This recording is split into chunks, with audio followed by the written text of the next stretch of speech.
What's good? It's your boy Fanon. All right. Great night of fights. Great day of fights yesterday. We didn't do a live stream covering them, but I'm gonna do some post fight videos on them. Uh, Charlo brothers had a hard night last night. Wasn't easy being a Charlo last night. Jermell Charlo gets upset by Tony Harrison, and Jamal Charlo has a uh, I didn't expect him to have that difficult a time with Matt Korobov, but other people did. So I'll just chalk up the performance of Jamal Charlo to one being really shocked at a decision that I didn't expect with Tony Harrison, and the fact that it was a last minute replacement for Willie Monroe, who would pop dirty. But it was a good fight, man. I mean, it was a good fight. It was a very entertaining fight. A lot of people are going to say you're going to hear a lot of robbery conversations about the Jermell Charlo versus Tony Harrison fight. And so I'll talk about that, and I'll also talk about Korobov, and I'll talk about what I think is going to happen next. Before I do that, though, thank you so much for tuning into the channel. Thank you very much for subscribing. If you're not subscribed, please accept my invitation to subscribe to the channel and hit the bell icon so you can know when we release videos. And thank you to everybody that supports the channel through super chats, Venmo, all those good type of things. Now, let's get to the most controversial one. Is Jamal Charlo versus Tony Harrison. Now, we over the last couple of years have had a lot of decisions that have gone ways that most people who were watching on TV did not believe it should have gone. And I'm a firm believer that, look, man, once the fight's over and the judges come out with their scorecards, man, I pay respect to the judges. That's what the judges say. That's what it's going to say on BoxRec. That's what it is. Jamal Charlo lost to Tony Harrison. Now, the problem and then I look at it like, okay, what happened that could make these judges see the fight being one where Tony Harrison won?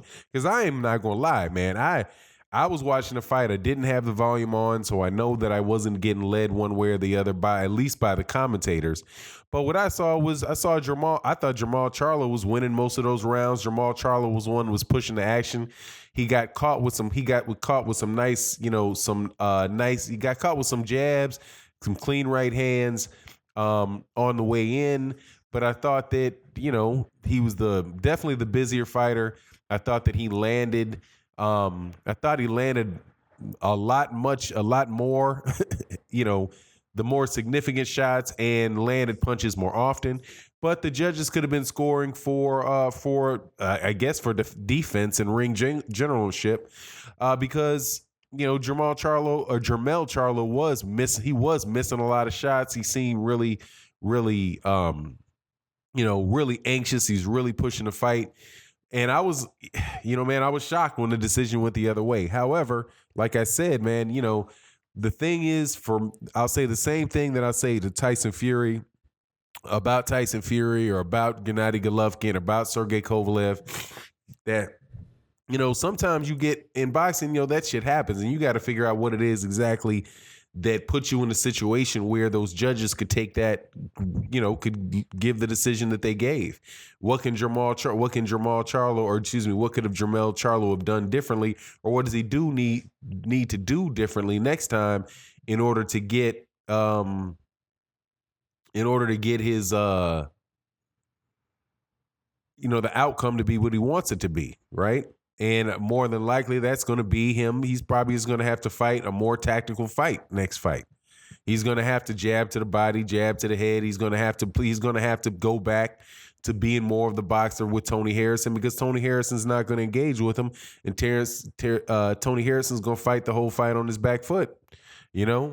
I mean, and that's just what it is, man. You got to live with it, man. You got to live with it. And I believe the same thing. Like I said, but if he doesn't do that, he can wind up, just being extremely, extremely frustrated, repeating the same mistakes, and the fight could turn out the same way 2 times in a row. Just like with Gennady Golovkin, wouldn't believe that the first draw was a legitimate draw. Kovalev would not believe that, that he lost that fight because everybody's telling him how he really won the fight, all that type of stuff, man. It's just, I think for boxers, when you get a decision that you don't like, you got to go back to the drawing board and, figure out what you got to do to get over, because there's a lot of other boxers that have gone through it, man. Lennox Lewis had a draw with Evander Holyfield. Came back and he won the rematch, right? Ali, my favorite example, as in with most things boxing, you can find scenarios where that happened to him. He lost to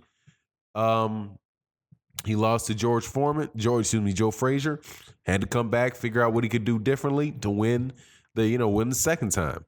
Same thing, Ken Norton lost the first, came back. A lot of people don't think that he won the second fight or the third fight, but hey, man, he won them. So it is what it is. He is on record as him having fixed his problems.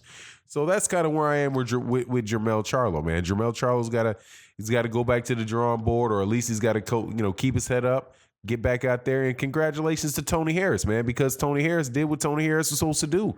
Right, he fought a very good fight. He was not an easy fight for Jermell Charlo. He made Jermell Charlo miss a lot, and I don't think at least I'm not going to steal the shine from Tony Harrison. Tony Harrison is, the judges say it was Tony Harrison, so it was Tony Harrison. Tony Harrison, there was a lot of moments in that fight where Tony Harrison was a lot more economical with his punches, but when he threw his punches, he made his punches matter. He made his punches count. So, hey, man, my hats go off to him, man. I'm just like, I said what I said regarding Tyson Fury. Look, man, Tyson Fury didn't win that fight, man.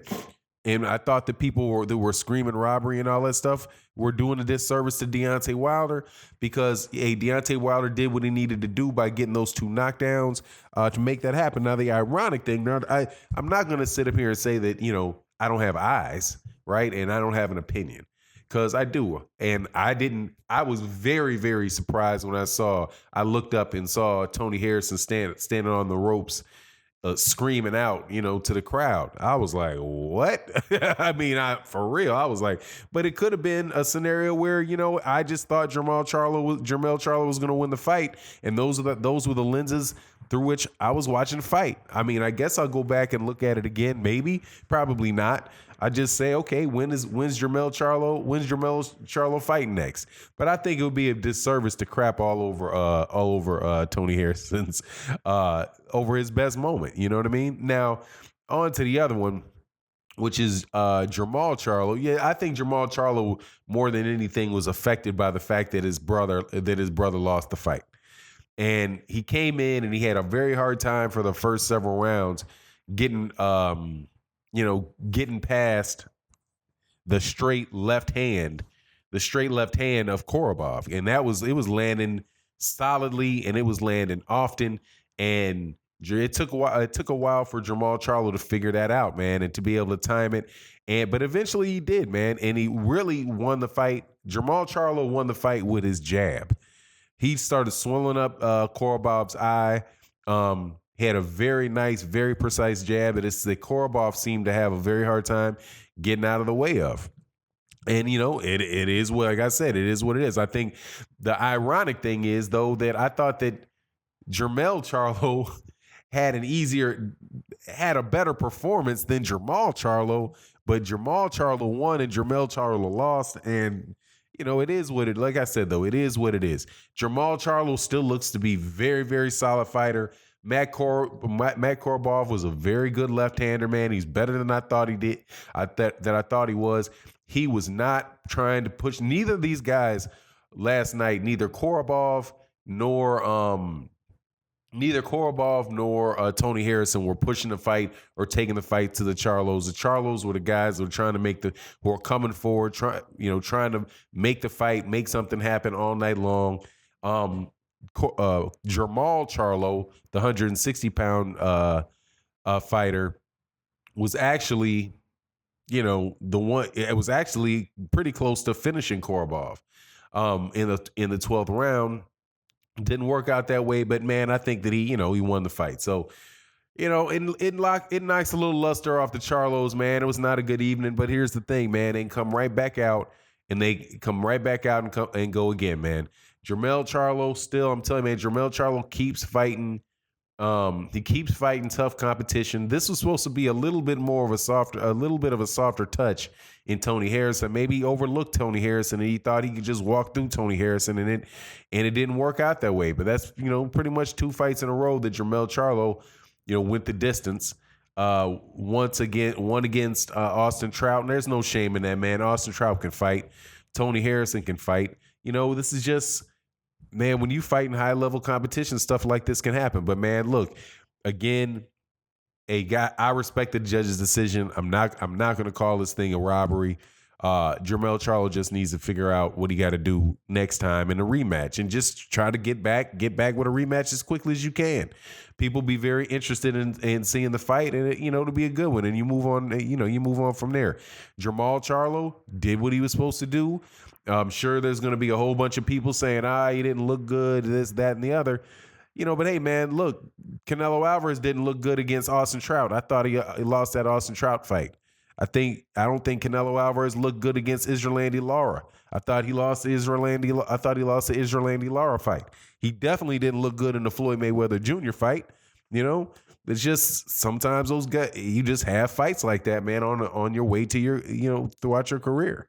We got Errol Spence and Mikey Garcia coming too, and Mikey Garcia is probably going to be looking at Derek James as a camp and say, that is going to give him hope, because it's probably a bigger upset with Tony Harrison is not as big an upset as Jermell Charlo. But if you can get through the fight, you don't know what these judges are going to do. So anyway, it is what it is. Very good night of fights for the PBC. Really enjoying them. And with that, I'm out. Peace.